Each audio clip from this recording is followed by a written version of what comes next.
Hello and good afternoon. Welcome to CIO News on our Voice of CIO series. I'm Khushbu Soni, a host for the broadcast and a contributing editor at CIO News. This is a recorded session and will be available on our CIO News website, which is cionews.co.in, and our CIO News LinkedIn handle. I'm excited to introduce my guest for today. He's Rohit Singh, the Chief Information Security Officer at Sri Arihant Cooperative Bank Limited. Rohit has 15 years of rich experience in the banking technology, cyber security, and digital banking domain.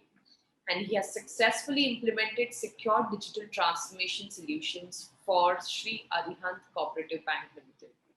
Rohit manages risk, security, compliance, vendor management, connectivity and coordinate with vendor SLA, data center management, DR management, security, and the entire information technology division of Sri Arihant Cooperative Bank. Welcome, Rohit. It's a pleasure to have you.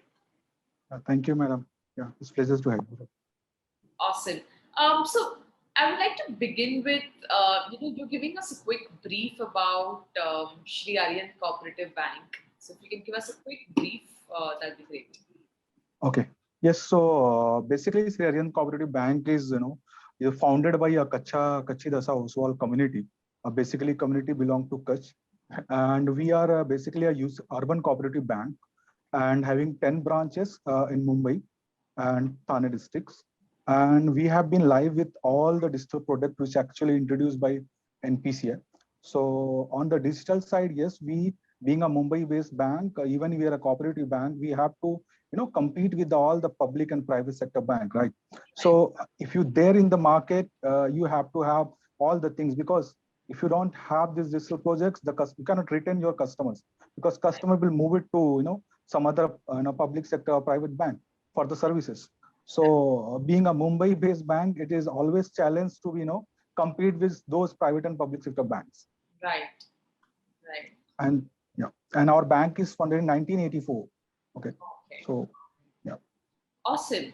My next question is, Rohit, what is the importance of cybersecurity in the banking industry? I mean, we all know the importance. What are the types of cyber attacks the banking industry has faced, and what is the industry doing to keep its data secure? If you can throw some light on that.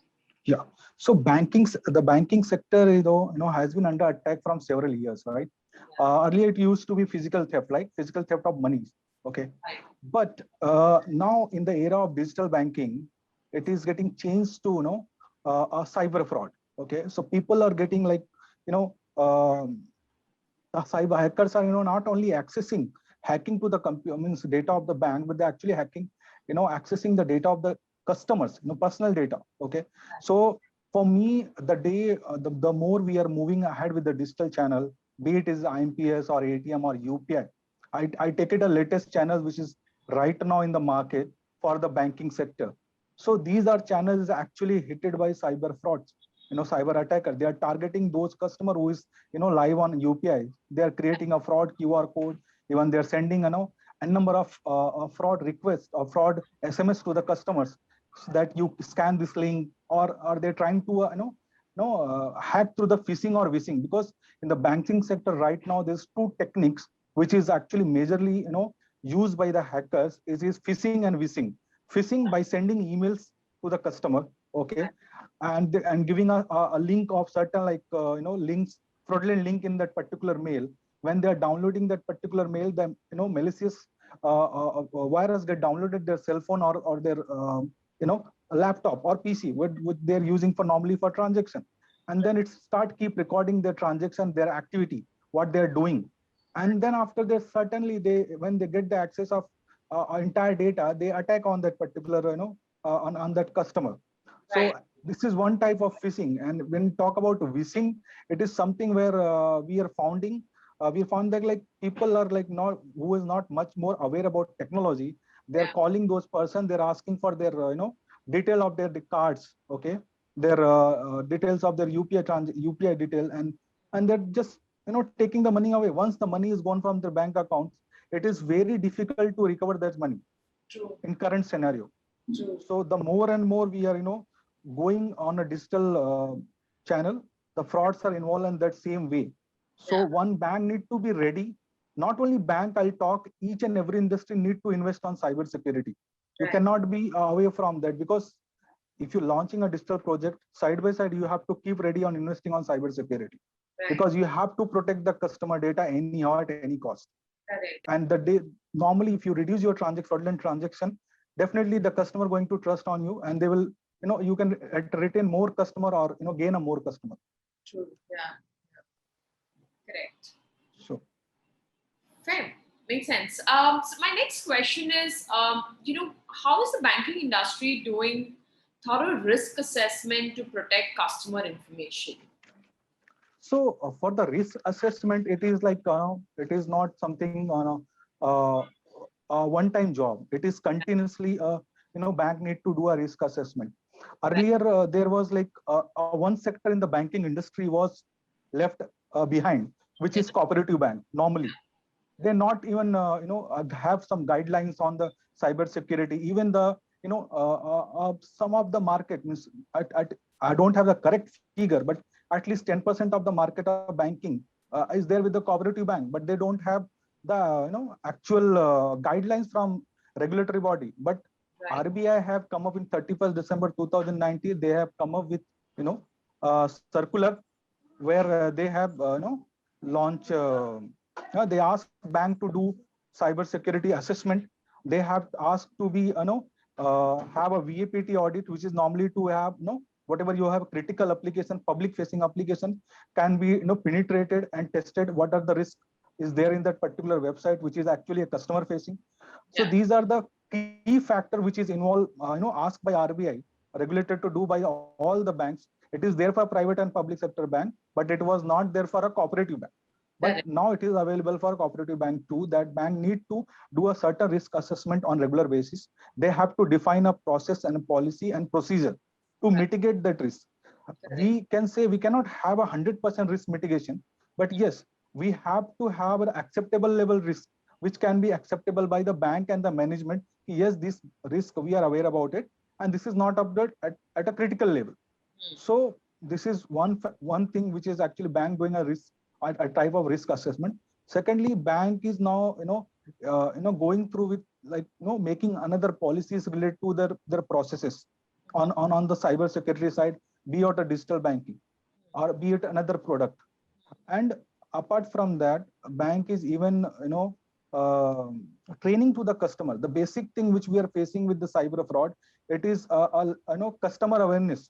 Okay, there's no customer awareness on the how the things should be work out. Right. So what we have done it at our bank level, we started a training program not only to our staff, but we kept a training program, open training program, to our bank staff.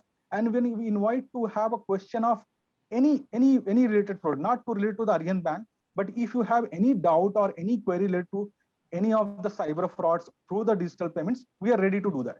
Okay. So we have done it such kind of training program, and we are now seeing the result of that we are having a less fraudulent transaction. If I say last in last 2 years, we have one single fraud. We have not reported more than one single fraud, and it is just output of the training. Because if your end user will much more aware about the product, what actually and how to use it, then definitely there will be less chances of cyber fraud. Correct. Yeah. Very true. My next question is, what are the types of digital banking in the current situation for employees and customers? Like, what are the types of benefits, basically? So, ma'am, if we talk about benefit on digital banking products, so in last year in COVID, we have got a lot of requests from the customer that they need to visit the branches for certain amount of work. It Yeah. should be like physical.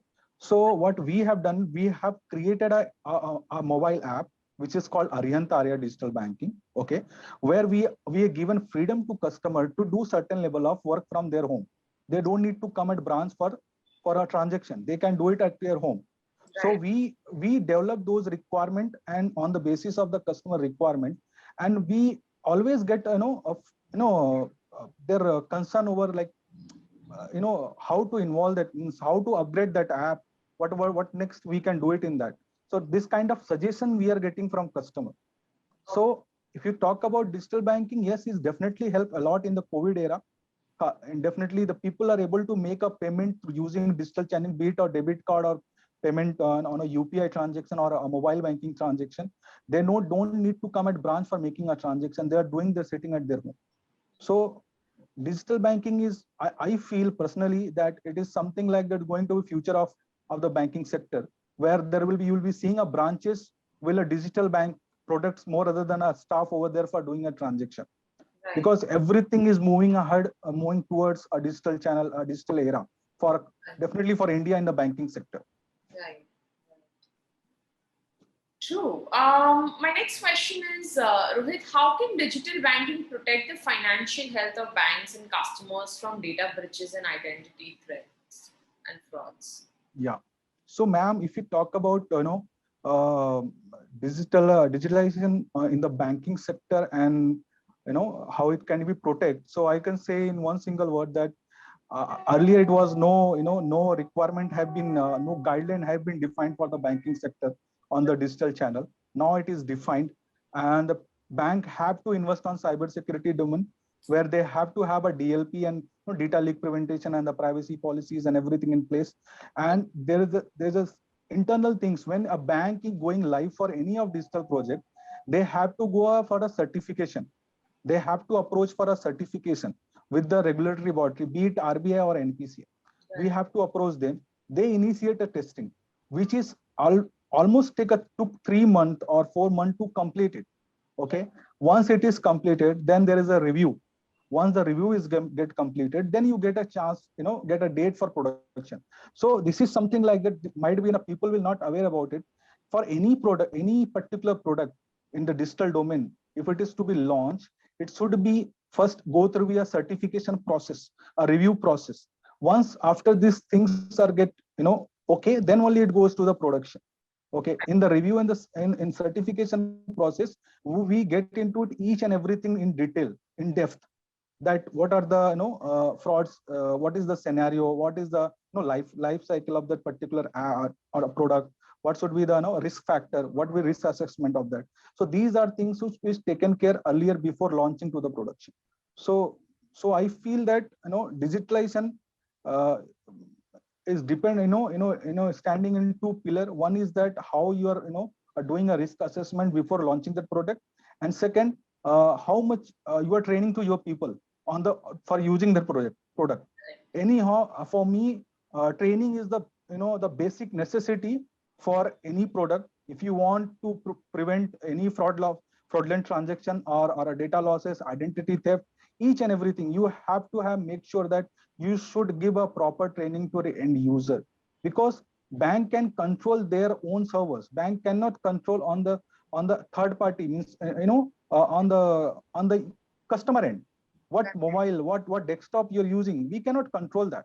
We can have a SSL certificate or certain level of security level we can define, but what about that if the customer get compromised? End of the day, if customer is losing the money, he will lose the belief in bank. Okay, so the basic thing what we feel that we should invest a certain amount of time for a training to your end user before issuing giving a product on digital banking domain.